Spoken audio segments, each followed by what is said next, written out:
Une jeune femme de 23 ans disparaît mystérieusement après avoir quitté son travail.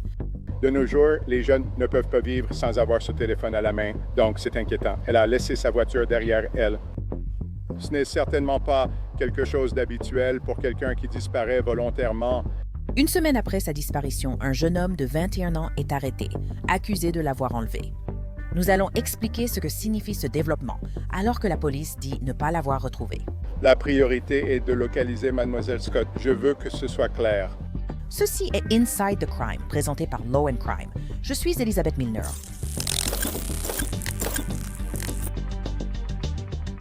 Kata Scott, 23 ans, n'avait plus donné signe de vie depuis son départ du travail samedi soir. Cela fait suite au fait qu'elle avait dit à ses amis qu'elle recevait des messages de harcèlement. Alors, la personne arrêtée pour son enlèvement est-elle celle qui a envoyé ces messages? Eh bien, cela reste encore flou. Ils ont effectivement inculpé cette personne sur l'accusation principale étant l'enlèvement. Vous savez, comme nous l'avons dit plusieurs fois à ce stade, nous ignorons où est Mme Scott. Pour l'instant, notre chef d'accusation principale reste l'enlèvement. Comment cette affaire a-t-elle commencé? Le samedi 4 octobre, Kata Scott venait de finir son service dans un établissement d'aide à la vie autonome. Mais elle n'est jamais rentrée chez elle cette nuit-là. Ses parents ont craint le pire, surtout parce qu'ils n'avaient pas eu de ses nouvelles. Alors, ils l'ont signalée disparue dès le lendemain. Les recherches pour retrouver Kada ont commencé, car où qu'elle soit, ses amis, sa famille et même la police pensent qu'elle n'est pas partie de son plein gré. Nous enquêtons là-dessus depuis ce moment-là. Nous faisons vraiment tout notre possible pour comprendre où elle a pu aller. Sa voiture a été retrouvée à l'endroit en question. Personne n'a reçu d'appel de sa part. Nous savons que son téléphone ne fonctionne plus. Donc, une grande partie de ce que nous faisons consiste à suivre les preuves dont nous disposons, ainsi que les témoins qui nous ont donné des informations. Certaines preuves nous ont conduits ici. Nous avons aussi cherché ailleurs. Cette zone en particulier, l'arboretum d'Aubury, d'accord, c'est une très grande zone. C'est principalement une zone boisée. Alors, il y a beaucoup de clôtures et d'activités là-dedans. Donc, ce n'était pas très facile de fouiller avec seulement quelques détectives. Alors, nous avons sollicité l'aide de nos classes de l'académie. Ils sont présents. Notre équipe d'enquête leur a donné des instructions précises et nous fouillons la zone. Jusqu'à présent, rien n'a été trouvé en lien avec l'enquête. Nous avons trouvé quelques vêtements dont nous ne savons pas s'ils sont liés à cette affaire ou non, mais ils ont été récupérés pour être examinés. À ce stade, nous faisons tout notre possible. Nous essayons de faire cela lors des enquêtes sur les personnes disparues. Nous faisons tout notre possible pour suivre chaque piste. Cette affaire en particulier nous a menés dans cette zone.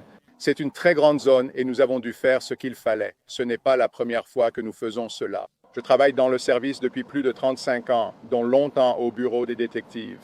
Nous l'avons déjà fait dans des affaires de disparition en sollicitant l'aide de l'Académie.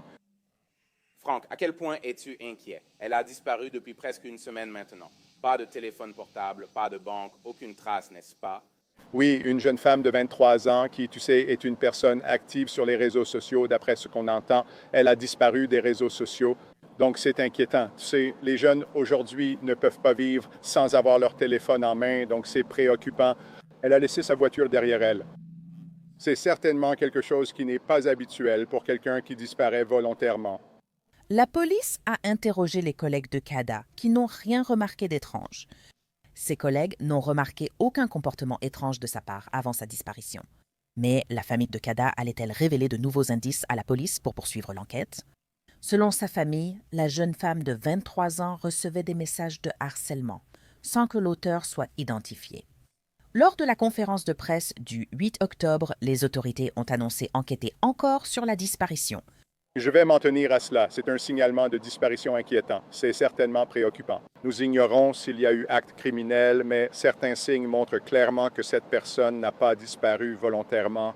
Donc, à cause de cela, nous faisons tout notre possible pour savoir qui elle a contacté et où elle se trouve maintenant.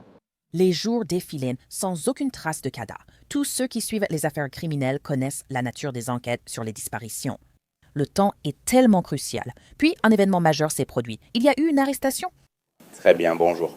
Je veux juste vous donner une mise à jour sur la disparition de Kada Scott qui a eu lieu le 4 octobre, il y a 11 jours. Je vais vous donner une mise à jour concernant un individu actuellement en garde à vue pour son implication dans la disparition de Mme Scott. Cependant, il reste encore beaucoup de travail à faire. Je veux donc être très clair sur la raison de notre présence ici et sur les informations que vous allez recevoir. Je vais vous expliquer comment nous en sommes arrivés là et souligner l'aide du public dont nous avons besoin. Le public a été très utile jusqu'à présent en fournissant beaucoup d'informations, ce qui a permis aux enquêteurs de suivre de nombreuses pistes et de nous amener à ce stade. Mais comme je l'ai dit, il reste encore beaucoup de travail à faire. La priorité absolue est de retrouver Mme Scott. Je veux que ce soit clair. Et donc, à ce stade de l'enquête, c'est notre priorité. Qui est cette personne? Les autorités détiennent Keon King, 21 ans, qui s'est rendu mardi selon la police. Mais un rapide coup d'œil à son dossier a révélé un schéma très sombre. Je veux que les gens comprennent que cette personne a un certain schéma de ce type d'antécédent. Et donc, nous voulons encourager toute personne qui aurait été en contact avec cet individu, toute personne qui pourrait le connaître, s'il vous plaît, à ce stade, passez ce coup de fil. Sentez-vous suffisamment à l'aise pour nous appeler et nous faire savoir si vous avez des informations concernant cette personne, concernant toute interaction que vous avez eue avec cet individu.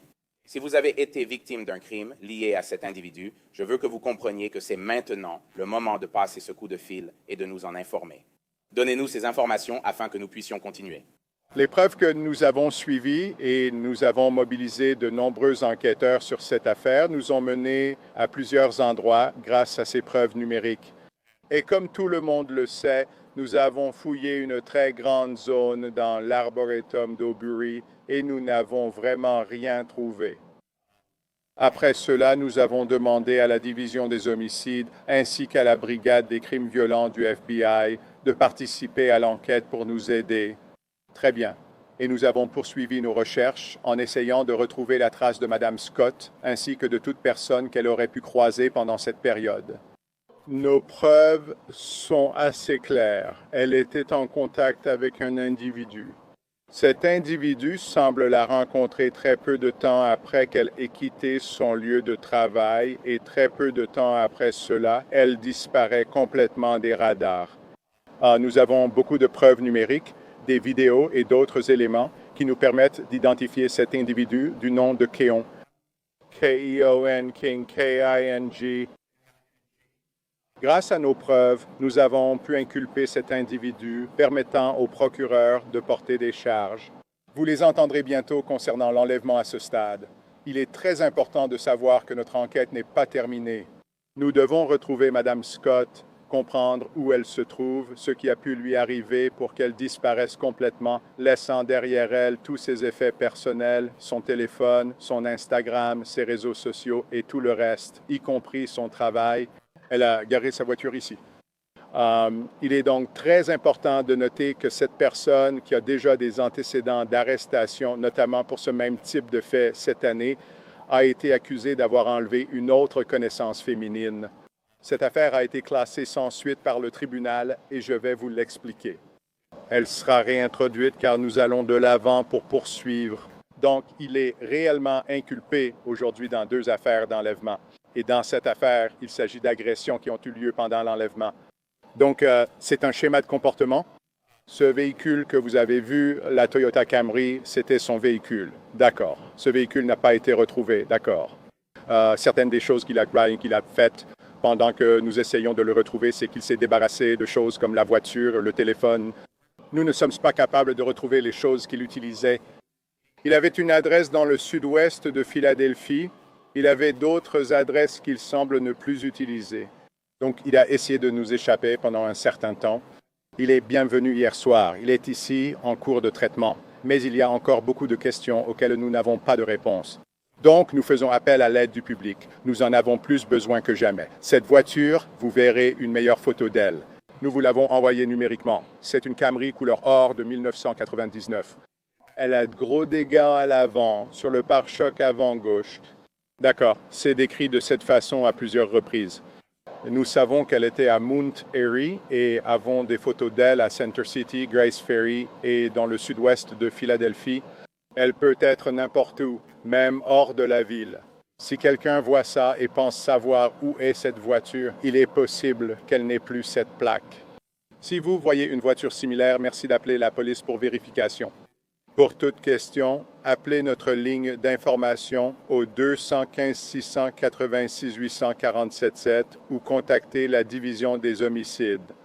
Des agents ont reçu un tuyau sur des preuves retrouvées près d'un collège local, selon National Broadcasting Company 10 Philadelphie.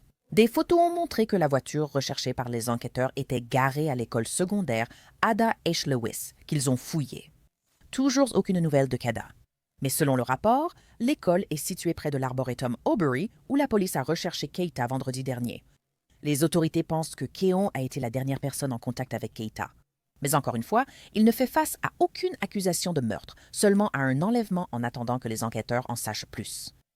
Ce que je peux confirmer, c'est que notre bureau, dès les premières heures du matin, a inculpé cet individu, la principale accusation étant l'enlèvement. Vous savez, comme nous l'avons dit à plusieurs reprises, à ce stade, nous ne savons pas où se trouve Mme Scott. À ce stade, notre principale accusation est l'enlèvement. Ce que nous pouvons confirmer et sur quoi j'ai pu porter des accusations, c'est ce que nous savons déjà, à savoir que cette personne, M. King, est la dernière personne avec qui nous pensons qu'elle a été en contact, et il était en contact avec elle lorsqu'elle s'est déconnectée, c'est-à-dire que son téléphone, tout s'est arrêté. À ce stade, l'enquête nous a menés ici et nous pouvons l'inculper pour enlèvement, mise en danger imprudente d'autrui et utilisation de son téléphone. Nous avons localisé et suivi ses communications. Il est en traitement actuellement. Lorsque j'ai repris cette enquête, l'une des choses que notre bureau a également apprises, c'est qu'il avait déjà eu une affaire précédente. C'était une affaire de 2025 pour des faits très similaires. Strangulation et enlèvement. Cette affaire avait été retirée par notre bureau parce que le témoin ne s'était pas présenté au tribunal. Selon les rapports, Keon aurait enlevé une femme qu'il connaissait devant chez elle, l'aurait agressée dans une voiture puis l'aurait relâchée. La même chose est-elle arrivée à Cada? Il l'aurait apparemment cachée. Lors de cet enregistrement, Cada reste introuvable après près de 2 semaines de disparition. Mais sa famille ne garde espoir qu'elle revienne saine et sauve. Ses proches ont écrit sur GoFundMe. Un fonds de récompense vérifié est disponible pour toute information crédible menant au retour sain et sauf de Cada. Chaque don renforce notre capacité à la ramener et incite ceux ayant des infos à parler. Si Cada est retrouvé avant la distribution des fonds ou si les forces de l'ordre jugent la récompense inutile, tout solde restant sera versé à une organisation vérifiée pour les personnes disparues ou pour soutenir d'autres familles concernées. Où est Cada? C'est la question générale. Je suis maintenant avec Colin Schmidt, ex-agent du FBI.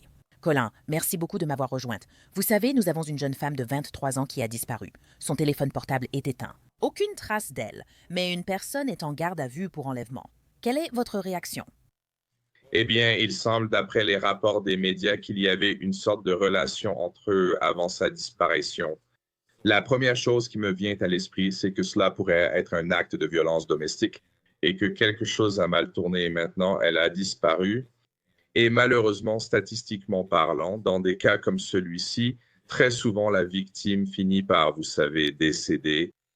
J'ai l'espoir qu'elle ne l'est pas et qu'elle est, vous savez, simplement en train de se faire discrète et de se cacher de lui, ou bien elle apparaîtra très vite. Mais pour l'instant, simplement en me basant sur les réseaux sociaux et les reportages des médias, ça ne semble pas bon pour elle. Oui, et c'est terrible d'y penser, surtout qu'avant sa disparition, elle avait parlé à sa famille et à ses amis de messages de harcèlement reçus sur son téléphone.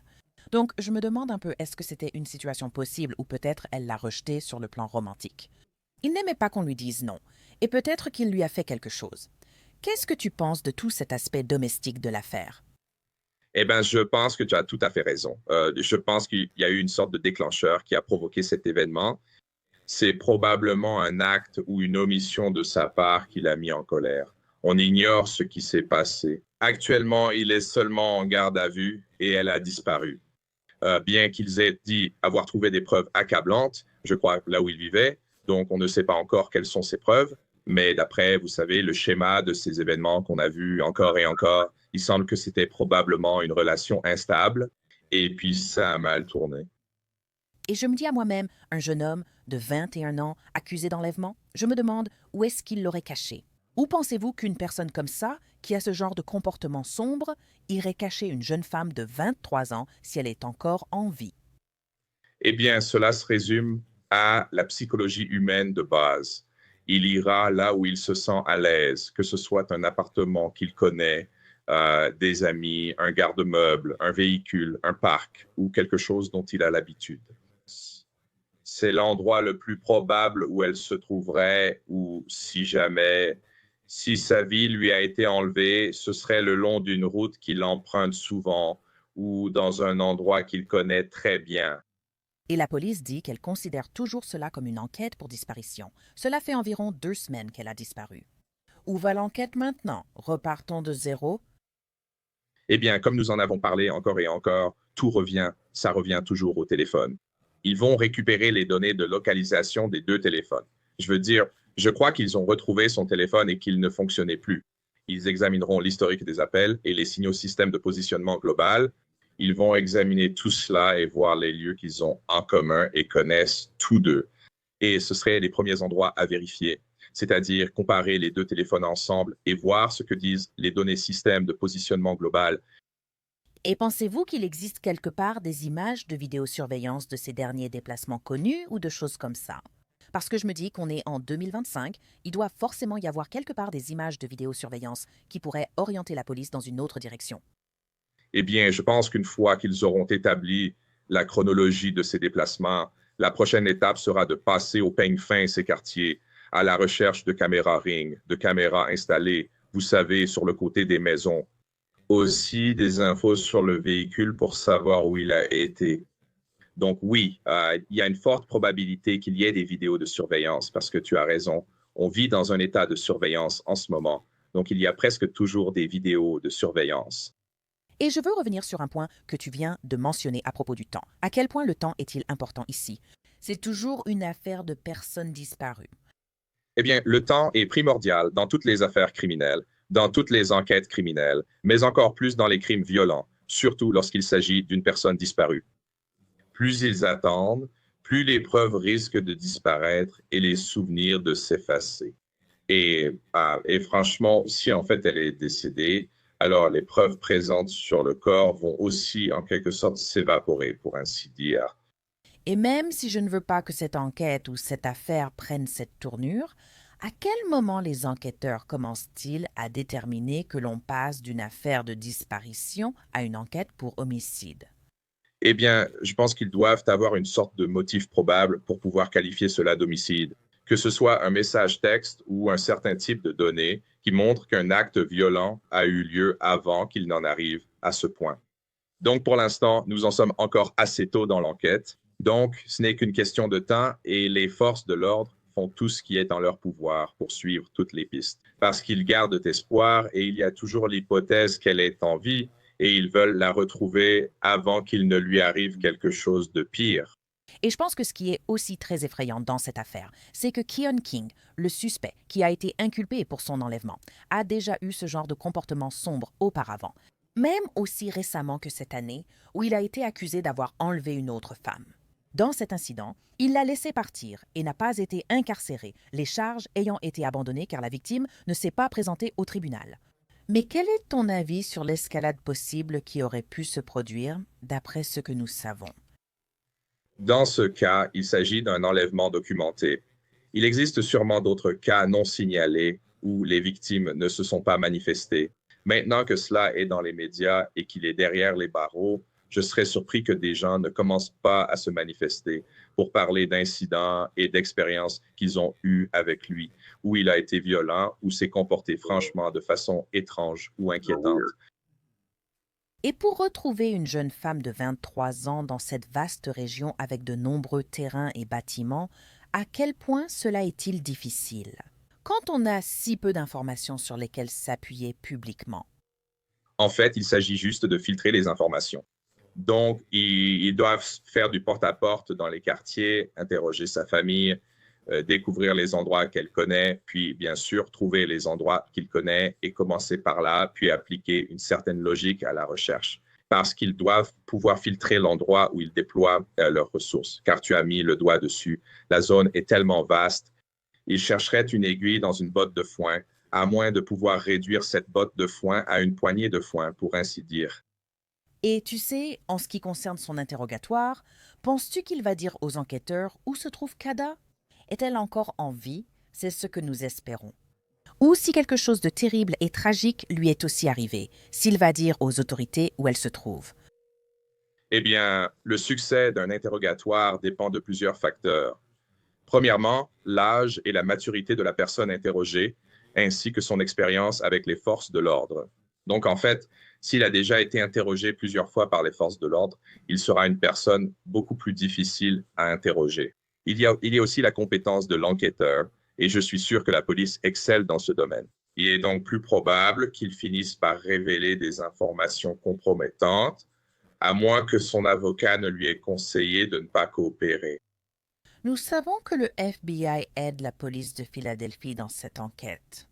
En ce qui concerne l'aide qu'ils vont apporter, où pensez-vous qu'elle va se situer? Eh bien, le FBI, avec le service des Marshals américains, sont les meilleurs au monde en matière de technologie de localisation de téléphones portables et pour lire les signaux et les données provenant des antennes relais. Donc, ce sera probablement le premier endroit où ils déploieront l'équipe CAST pour filtrer les millions de lignes de données qui proviennent de ces antennes relais.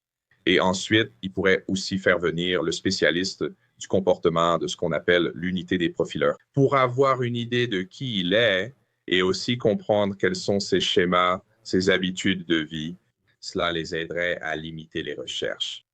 Et j'espère que les enquêteurs et le FBI pourront retrouver Keda saine et sauve et la ramener auprès de sa famille. C'est ce que nous espérons. Merci beaucoup, Colin Schmidt, pour votre temps et vos éclaircissements. Je vous suis très reconnaissante. Merci. Le département de police de Philadelphie et le FBI considèrent toujours cette affaire comme une disparition. Ils invitent toute personne ayant des informations sur la localisation de Kada à se manifester. Nous suivrons cette affaire de près au fil des nouveaux détails. Cet épisode se termine ici. Regardez d'autres épisodes sur la chaîne YouTube de Law and Crime. Je suis Elisabeth Milner et vous étiez dans Inside the Crime.